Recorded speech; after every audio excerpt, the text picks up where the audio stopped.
जय श्री राम दोस्तों। Welcome to my YouTube channel Ved Academy with Amit. आशा करता हूँ आप सभी लोग स्वस्थ होंगे, मस्त होंगे और व्यस्त होंगे। आज हम बात करेंगे महत्वपूर्ण दैनिक करंट अफेयर दिनांक 4 फरवरी 2024 के बारे में। ठीक है, तो आगे बढ़ने से पहले आप सभी लोगों से एक निवेदन करना चाहूँगा कि आप शुरू से लेकर अंत तक हमारे साथ बने रहें और इस पूरे करंट अफेयर का लाभ उठाएं। ठीक है, तो चलिए शुरू करते हैं बिना किसी देरी के। हमारा पहला प्रश्न, आज का हमारा पहला प्रश्न है, विश्व कैंसर दिवस कब मनाया जाता है? कौन सा दिवस? विश्व कैंसर दिवस कब मनाया जाता है? तो विश्व कैंसर दिवस हमारा 4 फरवरी को मनाया जाता है। कब मनाया जाता है? 4 फरवरी को। ठीक है, 4 फरवरी 2024 को विश्व कैंसर दिवस के रूप में मनाया गया। ठीक है, कब? 4 फरवरी को। बात करते हैं अब अगले प्रश्न की। अगला प्रश्न है हमारा आज का, अंतर्राष्ट्रीय मानव बंधुत्व दिवस कब मनाया जाता है? तो हमारा अंतर्राष्ट्रीय मानव बंधुत्व दिवस भी 4 फरवरी को ही मनाया जाता है। कब? अंतर्राष्ट्रीय मानव बंधुत्व दिवस भी हमारा 4 फरवरी को मनाया जाता है और विश्व कैंसर दिवस भी 4 फरवरी को मनाया जाता है। बात करेंगे हम अगले प्रश्न की। अगला प्रश्न है हमारा आज का, राष्ट्रपति द्रौपदी मुर्मू ने अंतर्राष्ट्रीय सूरज कुंड शिल्प मेले का उद्घाटन कहाँ किया? तो अंतर्राष्ट्रीय सूरज कुंड शिल्प मेले का उद्घाटन किया गया फरीदाबाद में। कहाँ किया गया? फरीदाबाद में। और जैसा कि आप सभी लोगों को पता है, फरीदाबाद कहाँ है? फरीदाबाद है हमारा हरियाणा में। ठीक है, फरीदाबाद कहाँ है? फरीदाबाद है हमारा हरियाणा में। ठीक है, तो अंतर्राष्ट्रीय सूरज कुंड शिल्प मेले का उद्घाटन फरीदाबाद में किया गया। अब बढ़ते हैं हम अगले प्रश्न की तरफ। अगला प्रश्न है हमारा आज का, यूपीआई शुरू करने वाला पहला यूरोपीय देश कौन सा बना है? तो यूपीआई शुरू करने वाला पहला यूरोपीय देश बना है हमारा फ्रांस। ठीक है, कौन सा देश बना है? फ्रांस। फ्रांस ने अभी हाल ही में यूपीआई शुरू किया है और ऐसा करने वाला वह पहला यूरोपीय देश बन गया है। अब इससे रिलेटेड और भी फैक्ट देखेंगे हम आगे। तो क्या है, 2 फरवरी को भारतीय दूतावास ने फ्रांस में पेरिस के एफिल टावर पर यूनिफाइड पेमेंट इंटरफेस, जो कि यूपीआई का पूरा रूप है, को औपचारिक रूप से लॉन्च किया। ठीक है, यूपीआई को कहाँ लॉन्च किया गया? एफिल टावर पर, फ्रांस में। अब लोग यूपीआई के जरिए एफिल टावर के टिकट बुक कर सकेंगे। ठीक है कि नहीं? तो पहला यूरोपीय देश कौन सा बना है? फ्रांस। और कहाँ लॉन्च किया गया फ्रांस में इसको? एफिल टावर पर। अब लोग यूपीआई के जरिए एफिल टावर के टिकट भी बुक कर सकेंगे। ठीक है, याद रखेंगे हम। बढ़ते हैं अब अगले प्रश्न की ओर। अगला प्रश्न है हमारा आज का, 3 फरवरी को प्रधानमंत्री नरेंद्र मोदी ने बीजेपी के किस वयोवृद्ध नेता को भारत रत्न देने का ऐलान किया? ठीक है, तो प्रधानमंत्री नरेंद्र मोदी ने अभी हाल ही में बीजेपी के किस वयोवृद्ध नेता को भारत रत्न देने का ऐलान किया है? तो वह नेता है लाल कृष्ण आडवाणी जी। लाल कृष्ण आडवाणी। ठीक है, कौन है? लाल कृष्ण आडवाणी। इनको अभी हाल ही में नरेंद्र मोदी ने भारत रत्न देने की घोषणा की है।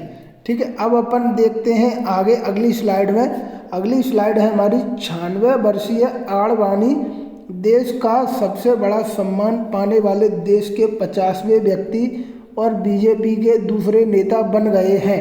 ठीक है, पहले नेता अटल बिहारी वाजपेयी जी थे, यानी कि बीजेपी के पहले नेता कौन थे जिन्हें भारत रत्न मिला है? तो वो थे अटल बिहारी वाजपेयी। और दूसरे नेता कौन बने हैं? तो दूसरे नेता बने हैं लाल कृष्ण आडवाणी जी। और भारत रत्न पाने वाले एक कुल 50वें व्यक्ति बने हैं। इनसे पहले कुल 49 लोगों को भारत रत्न दिया जा चुका है, जिसमें आडवाणी से पहले 23 जनवरी को बिहार के पूर्व मुख्यमंत्री कर्पूरी ठाकुर को भारत रत्न, जो कि मरणोपरांत, देने का ऐलान किया जा चुका है। ठीक है, तो कर्पूरी ठाकुर कौन से थे? 49वें। और लाल कृष्ण आडवाणी जी बने हैं 50वें व्यक्ति।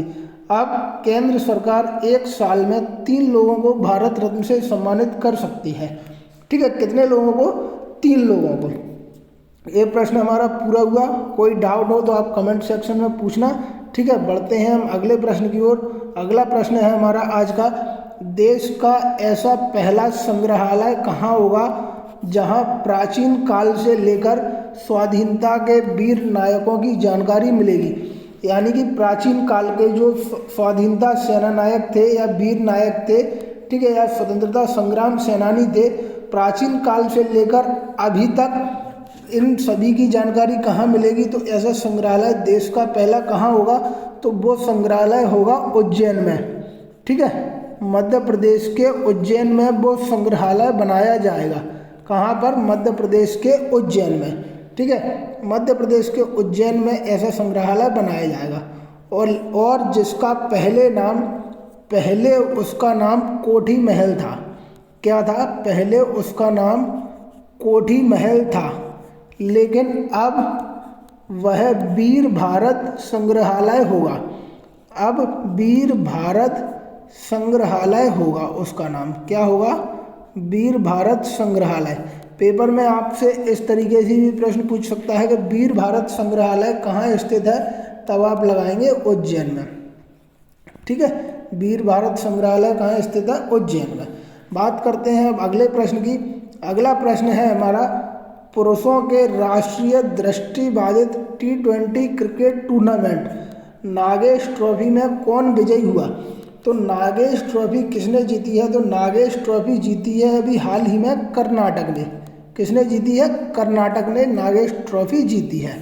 ठीक है, बढ़ते हैं अब अगले प्रश्न की तरफ। अगला प्रश्न है हमारा आज का, भारतीय दूरसंचार नियामक प्राधिकरण, जिसको ट्राई भी बोलते हैं, TRAI, ठीक है, का अध्यक्ष किसे नियुक्त किया गया है?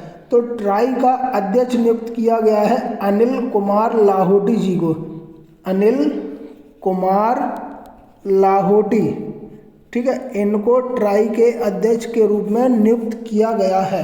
याद रखेंगे हम। बढ़ते हैं अब अगले प्रश्न की तरफ। अगला प्रश्न है हमारा आज का, महागौरव 2024 पुरस्कार किसे मिला? तो महागौरव 2024 पुरस्कार मिला है निखिल, किसे मिला है? निखिल बाग को। निखिल बाग को महागौरव 2024 पुरस्कार मिला है। ठीक है, इनको भी हम याद रखेंगे। और बढ़ते हैं हम अगले प्रश्न की ओर। अगला प्रश्न है हमारा आज का, जो कि अंतिम प्रश्न भी है, उत्तराखंड की पहली महिला मुख्य सचिव के रूप में किसे नियुक्त किया गया है? तो उत्तराखंड की पहली महिला मुख्य सचिव के रूप में राधा रतूड़ी जी को नियुक्त किया गया है। किसे? राधा रतूड़ी जी को नियुक्त किया गया है उत्तराखंड की पहली महिला मुख्य सचिव के रूप में। याद रखेंगे हम, भूलेंगे नहीं कभी। ठीक है, और इसी के साथ हमारा आज का करंट अफेयर पूरा हुआ। आशा करता हूँ आप सभी लोगों को करंट अफेयर अच्छा लगा होगा। हमारे साथ जुड़ के भी आपको कैसा लगा है ये आप कमेंट सेक्शन में बताएं। ठीक है, तो मिलते हैं कल नए करंट अफेयर के साथ। तब तक आप लोग अपना ध्यान रखिए और मिलेंगे कल। उससे पहले आप लोग चैनल को लाइक कीजिए, शेयर कीजिए, सब्सक्राइब कीजिए और इस पूरे करंट अफेयर के वीडियो का लाभ उठाइए। और हमारे साथ बने रहने के लिए धन्यवाद।